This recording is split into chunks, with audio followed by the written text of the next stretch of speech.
Kita ni ke nak tino comel ke nak tino hok perangai comel. Ni orang duk royak lah. Muka huduh tapi perangai comel. Hak tu tak apalah. Ni muka comel perangai huduh. Hak tu tak sih. Kita nak hak perangai comel. Ni dok tuai comel tapi perangai ni huduh.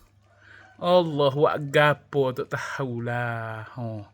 Dah perangai huduh gak tok jauh lah. Kalau ambil juga tak ada arah lah. Daripada ambil hak tak comel perangai, baik ambil hak tak comel rupa tapi comel perangai. Allah.